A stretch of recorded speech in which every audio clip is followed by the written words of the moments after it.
Praise Lord. എനിക്കിന്ന് ഒരു സാക്ഷ്യം പറയാൻ ദൈവനെ അനുവദിച്ചു ഈ ചർച്ചിൽ.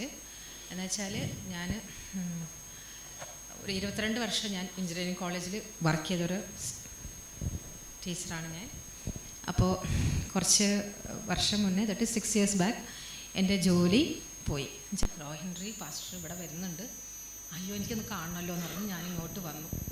അപ്പോൾ ഇങ്ങോട്ട് വന്ന് ഭയങ്കര ദുഃഖത്തിൽ ഞാൻ ആ സീറ്റിൽ അവിടെ ഇരിക്കുകയായിരുന്നു. അപ്പോൾ ആൾ എന്നെ അന്നത്തെ ഒരു ദിവസം വിളിച്ച് പറഞ്ഞതുപോലെ, സിസ്റ്ററെ നിങ്ങൾ കാണുന്നുണ്ട്, എനിക്ക് എന്തോ പ്രശ്നങ്ങളായിട്ടിരിക്കുന്നുണ്ട്, ജോലിയിൽ നിങ്ങൾ ഇതാക്കിയതിന് കറക്റ്റായിട്ട് ആൾ പറഞ്ഞു, ആത്മാവിൽ പറഞ്ഞു, കാര്യങ്ങളെല്ലാം കറക്റ്റായിരുന്നു. പിന്നെ പറഞ്ഞു നിങ്ങൾക്കൊരു ജോലി കിട്ടാൻ പോകണ്ട്, എനിക്ക് ഞാൻ കാണുന്നുണ്ടെന്ന് പറഞ്ഞു. അത് ഞാൻ ഏറ്റെടുത്തു. 6 മാസം മുന്നേ ഇത് നടന്നാണ്. അപ്പോൾ അത് ഏറ്റെടുത്തിട്ട് ഞാൻ വീട്ടിൽ വന്നു. ഞാൻ എപ്പോഴും പറയും, കോളേജസ് ഒക്കെ ഞാൻ എൻ്റെ നിയർ ബൈ കോളേജസ് ഞാൻ സെൻഡ് ചെയ്തു. ഈ സെൻഡ് ചെയ്യുമ്പോൾ എല്ലാവരും പറഞ്ഞു ഓക്കെ ഇൻ്റർവ്യൂ വരണ്ട, ഓക്കെ റെഡിയാണ്. അങ്ങനെയുള്ള വിളിച്ച് പറയുമ്പോൾ ഇന്ന് ഓക്കെ നാളെ ജോയിൻ ചെയ്യാമെന്ന് പറയുമ്പോൾ വിളിച്ചുമ്പോൾ ഇല്ല ഇന്ന് എടുക്കണില്ല, ഞങ്ങളത് നീക്കി വെച്ചേക്കണം. അതേപോലെ ഓരോ കോളേജിൽ. അപ്പം ഞാൻ വിചാരിക്കും ഇത് എവിടെയാണ് കിട്ടാൻ പോണത്. Okay Jesus is my answer, അത്രമാത്രം ഞാൻ ചിന്തിച്ചുള്ളൂ. എന്നാലും ഞാനിങ്ങനെ എനിക്ക് ആത്മാവിൽ ദൈവം പറഞ്ഞിട്ടുണ്ടല്ലോ ഈ റോ ഹെൻറി പാസ്റ്റർ വഴി കൂടെ. അപ്പം ഞാൻ അത് ഏറ്റെടുത്തു കുറച്ച് വിശ്വാസത്തിൽ നിന്ന്.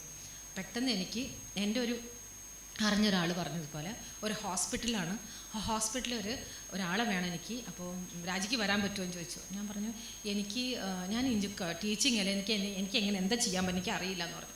അല്ല രാജേശ്വരി വന്നോ, എനിക്ക് എല്ലാ കാര്യങ്ങളും അഡ്മിനിസ്ട്രേറ്ററിൻ്റെ എല്ലാ കാര്യങ്ങളും നീ എനിക്കൊന്ന് ഹെൽപ്പ് ചെയ്താൽ മതി എന്ന് പറഞ്ഞു. അപ്പോൾ ഞാൻ പറഞ്ഞു എനിക്ക് ഇതാണോ എൻ്റെ ജോലി, എനിക്ക് അറിയില്ല.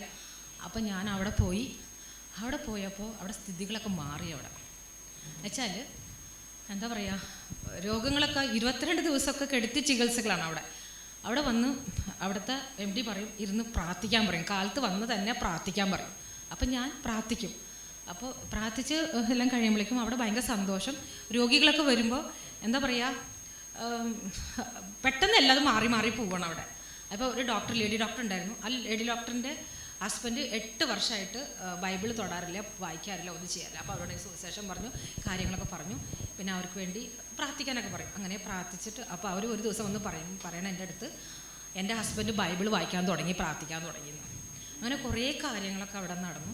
പിന്നെ ഇപ്പോൾ ഒരു കുറച്ച് റീസെൻ്റായിട്ട് 1 വീക്ക് മുന്നേ MD എന്നെ വിളിച്ച് പറഞ്ഞതുപോലെ നിന്നെ ഞാൻ ദുബായിക്ക് കൊണ്ടുപോകുമെന്ന് പറഞ്ഞു. ഞാൻ പറഞ്ഞു എനിക്ക് ദുബായിക്കൊന്നും പോയി ഒന്നും ഞാൻ എന്ത് ചെയ്യാനാ, ഞാൻ പഠിച്ചത് എഞ്ചിനീയറിംഗ് അല്ലേ, എനിക്ക് മെഡിക്കൽ സൈഡല്ല എൻ്റെതല്ലെന്നോ. അല്ല മെഡിക്കൽ സൈഡൊന്നും കുഴപ്പമില്ല, ഒക്കെ നമുക്ക് ചെയ്യാം, നിങ്ങളവിടെ വന്നാൽ മതി എന്ന് പറഞ്ഞു. അങ്ങനെ ഇനിയിപ്പോൾ എനിക്കറിയില്ല. പിന്നെ എൻ്റെ മകൻ്റെ കാര്യം കൂടി പറയാൻ, സൗദി അറേബ്യക്ക് ഇൻ്റർവ്യൂ ഉണ്ടായിരുന്നു. നീറോം പ്രോജക്റ്റാണ് അവിടെ, അത് ഇതായി എന്താ പറയുക, അത് റിജക്റ്റായി. അപ്പോൾ ഇന്ന് സൗദി അറേബ്യയുടെ വീണ്ടും അവർ വിളിച്ചിട്ടുണ്ട്, ഇന്ന് ഇൻ്റർവ്യൂക്ക് വിളിച്ചിട്ടുണ്ട്. അപ്പോൾ ദൈവം ഒരു വഴി തുറന്നു കഴിഞ്ഞാൽ അത് ആർക്കും അടയ്ക്കാൻ പറ്റില്ല. ഇത്ര എനിക്ക് പറയാനുള്ളൂ. എനിക്ക് ദൈവം നമ്മളെ സ്ഥിതികളൊക്കെ മാറ്റുകയാണ്, ഭയങ്കര സന്തോഷമാണ്. ഹസ്ബൻഡും ഇതുപോലെ പ്രാർത്ഥനയ്ക്കൊന്നും റിജക്റ്റ് ചെയ്യില്ല.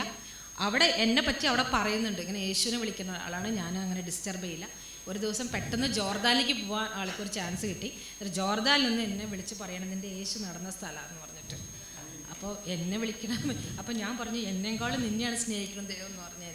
അപ്പോൾ നിങ്ങളെല്ലാവരും പ്രാർത്ഥിക്കണം. ഞങ്ങളുടെ കുടുംബം മൊത്തം ദൈവത്തിൻ്റെ വേല മാത്രം എനിക്ക് മതി, വേറെ എനിക്കൊന്നും വേണ്ട.